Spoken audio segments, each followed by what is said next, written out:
A prominent Turkish journalist has been summoned to court over a tweet allegedly insulting President Recep Tayyip Erdoğan after the prosecution decided to alter a word in the tweet, narrowing its meaning to suggest it was directed at one person.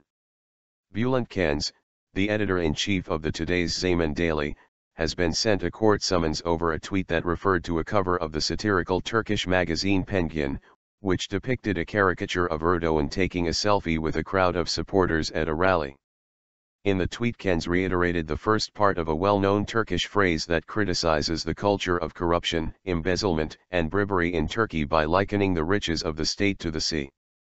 He then rounded off the tweet by explaining that those who thought the state had riches, that could be embezzled, were the only fools. The tweet did not contain Erdoğan's name.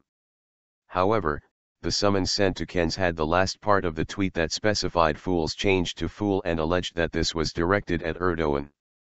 Keneş replied to the summons over Twitter on Thursday, attaching a picture of the original tweet and criticizing the office of the president for stooping so low as to press charges over a 140-character message, and even having to change the message to do so.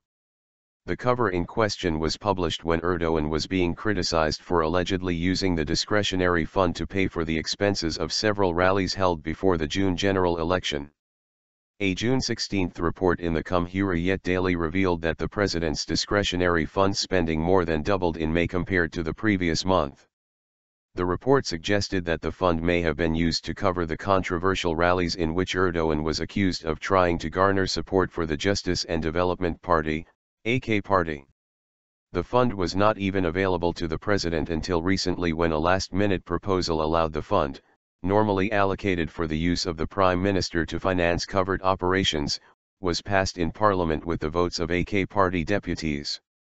Keneş's summons comes after the Ankara 14th Penal Court of First Instance ruled in June that a Twitter post authored by Keneş in July of last year constituted an insult against then Prime Minister Erdoğan. Thankfully, the respected mother of this shameful man didn't live to see what kind of son she has and saved herself from that torture, Keneş tweeted last year.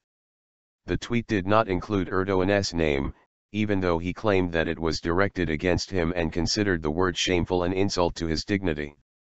In his defense, Keneş dismissed all the charges and argued that his remarks fall under domestic and international laws protecting freedom of speech.